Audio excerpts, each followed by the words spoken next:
Hey guys, this is Gaming Boo and I'm gonna share my experience on Lies of P. Like how I was feeling when I started the game and how I am feeling now when I have completed 28 hours of gameplay. When I started playing the game in the beginning, it just felt like okay, it's a decent Souls-like game. You just woke up, you just start hitting the enemies. Then after doing around 10 minutes of gameplay, you encounter a mini boss from whom you get thrashed a lot of times, and then there you start to develop some skills in the game. You get back on that Souls-like vibe. Okay, now I have to ready myself. Then the game begins and you start parrying a bit, still getting thrashed, that kind of feeling. Okay, it starts getting frustrating now, but you now take it on your heart and now I have to do it. And when you kill the first mini boss, that pleasure that it gives you, okay, now I am gonna move on with this game. Again, you start keep on progressing and you get death from even the weaker enemies. Maybe 3-4 weaker enemies just surrounds you and start hitting you. Maybe there are places where all of a sudden the enemies just come up suddenly and it is like, okay, I'm shocked here. Okay, I was not expecting that, and some sudden enemies came running you and thrashed you, thak, thak, thak, thak, and then you are like, okay, dead on the spot. And then again you have to respawn back around 3-4 minutes back. Then you have to again do the same thing. It's all kind of grinding, so you have to get yourself ready and boosted for the deaths, because you have to go through that a lot of time in these games, and you have to respawn back. You have to again play the same thing again and again. That you have to keep yourself ready for in the Souls-like game. If you don't come with that thinking in this game, then this game is not for you. If you can keep patience, just put the hand on your heart and say, okay, I'm gonna do it no matter what. I'm gonna get killed 100 times, but I'm not gonna leave this game. I'm gonna keep my patience. I'm gonna learn how to kill the bosses, how to kill the enemies, how to parry them all the time, every time. Even just a 1 miss, 2 miss, 3 miss can put you down again, and then you have to start the game again. So that's how your mentality should be while you are entering the Souls-like game. Because see, I am also not a very good Souls player. No, I am not even a good Souls player. It takes me a lot of time to learn the skills, especially of the bosses. Okay, with the weaker enemies I am good. I will say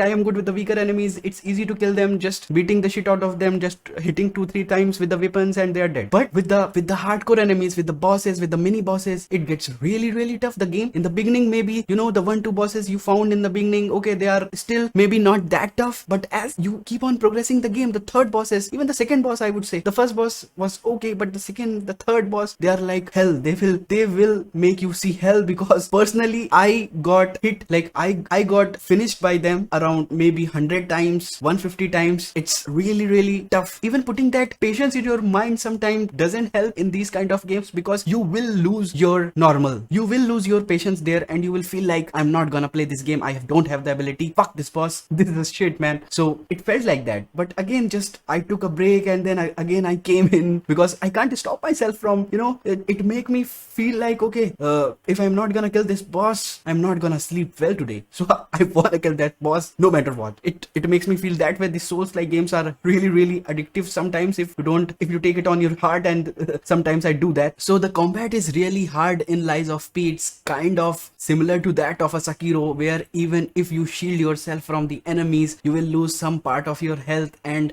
you can recover them if you quickly hit them again, or you can regain some part of your health, at least if you don't again get hit by the enemies. And if you dodge or you parry perfectly, you will lose none of your health. Perfectly parrying is the best thing here, because the chances of enemy getting staggered will increase a lot if you perfectly keep on deflecting their moves. But it is very tough to deflect every move of them, because they hit very suddenly. You wouldn't even know from where they hit. So you have to learn their moves, their skills. Every move that they make, you have to learn. You have to get killed by them every time, and you have to learn how they are putting you to death every time, each and every move. And the biggest part of the combat is that you can't play safely. You can't just shield yourself and keep on playing, because you will lose a lot of your health and you will eventually die. So you have to do dodge and perfect parrying and be near them in order to kill them. If you want to feel like, okay, I will play safely, I will shield myself, I will get away from them, I will fight with them from distance or something like that, and then I will get my chance to come closer and then hit them, it is not going to happen like that. You have to stay closer to them, you have to deflect them, you have to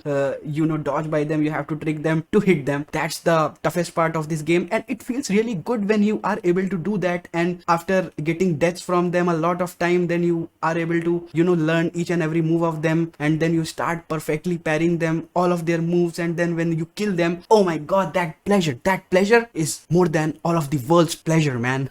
And the most important thing about this Souls-like game is when the noise, the visuals that you see when you hit an enemy or when you parry them perfectly, that kind of pleasure is on another level. Hitting them and deflecting them, the lights that you see while deflecting them, while attacking them, that sounds that you hear while thrashing them, though whenever they get staggered and you start to put the finishing move, those are really important in a game, because that thing you are doing it all the time, and it should be it should feel really good all the time. And to me it feels really addictive. I really love to thrash enemies and parry them. It feels, I don't know why, it feels very pleasurable to me. It makes me feel, oh my god, that is so good, that is so good. There are good variety of weapons in Lies of P, and I wanted to use all of them. Like, I wanted to thrash all the enemies with all the weapons, but there is always one two weapons which wins over your heart and you start using them only. It happens in Souls-like games. So like, my favorite one in the first half, my favorite weapon was this electrical shocking rod,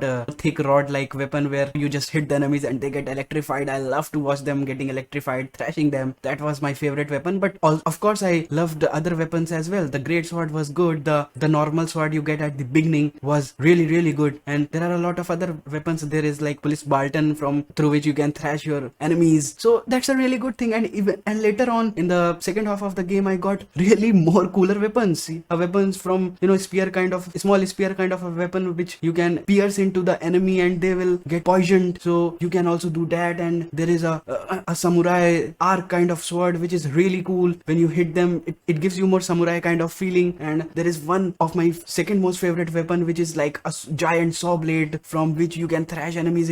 It's like when you do the heavy attack on them, you kill the weaker enemies with just one blow. It's easy to stagger them with that weapon. So there are a good variety of weapons which you can use, and each weapons make you feel different. Every time you hit the enemy, your weapon loses some of its durability, so you have to keep on using the grindstone machine in order to keep your weapon on full durability. Otherwise its damage will keep on decreasing. So you have to definitely use it in a particular period of time. And even in the boss fights, you have to use them in between, because a lot of durability is lost while fighting with the bosses. So in the combat, you can also use your cool legion arms that you have legions attached on the left side of the arm. There are variety of legions you can also use while in combat. Each legion has a different property which you can attach. I have that one legion which can spray fire. You can plant a bomb with your legion arm, and there are other cool stuffs which you can do with your legion arms, and they come handy in combat. So it's a good thing. It's a cool thing that I like. So these games also provide that star element which you can use just before entering into the boss fight, so that a guy will come and help you in the battle. But it's always good to be by yourselves in a Souls-like game and challenge the boss all by yourself. When it gets really necessary and you are not able to hit the boss even after a long time, then I will start using that spectator to kill the boss. But you also have that limited amount of star element. Even using the spectator wouldn't help much, because the boss are so tough. You have to be all by yourself. You have to deflect them perfectly all the time to beat them. So you have to learn to deflect them. You have to learn all those moves. And I would say, being a Souls-like game, this game has a really good graphics. All Souls-like game doesn't have a good graphics, but this game really gives a good graphics, like a good visually appealing game. So I felt really good that even the Souls-like game are getting a really good visualization. So that's a pretty good thing. So let's talk a bit about this game's story. Actually, I don't care much about the story in Souls-like game, because the gameplay and combat are so good that they overshadow the story and stuffs. But this game has a really good story actually. So I'm gonna keep the story very brief. Actually, you are the only good puppet left in the city. All the puppets that have been made by their masters, by the engineers, by the scientists to help the people in day-to-day's work, have all turned evil and start hitting the people all of a sudden. And you are the only puppet that is good and that can understand between the good and bad. So you are there to save the day for all the other peoples that are alive. So you found your master, and your master guide you to discover who is behind all this. Then you go deeper into the city and you find out that a lot of people have also been suffering from this petrification disease, which is converting them to zombies. So all of these things are connected. Some common people are behind all this, so you have to find out. So every mission you go, you find out some secrets that keeps on coming. So it's a good thing.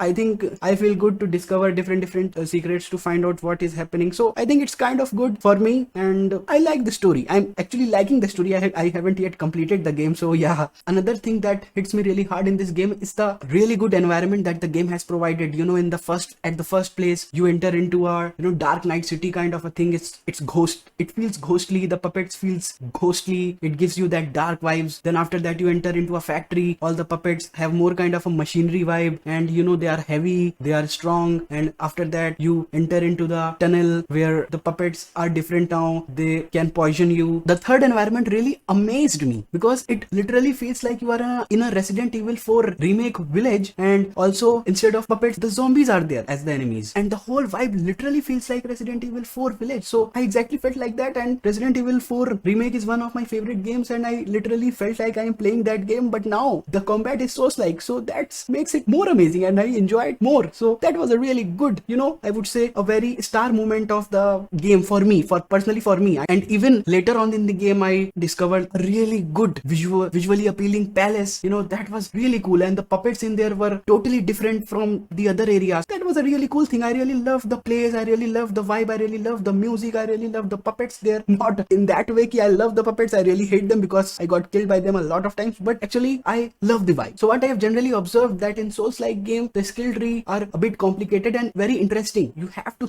think of what to choose and what not to choose according to your gameplay. So let's conclude everything about this game, and I would like to say in simple words that this game is really amazing because I can play it 24/7. I have forgotten what is boredom while playing this game. This game has given me every kind of emotion: stress, anxiety, curiosity, you know, being frightened, getting scared, having a lot of pleasure, every kind of emotion this is giving me. So I am a game giving you so much emotions, giving you so much feelings, and you know, putting you on the top anxiety. That's what a real game should look like, and this is what it is. So tell me in comments, have you played this game or not? If you have played, what would you rate it? And if you have not played, I'm pretty sure you are scared of deaths, right?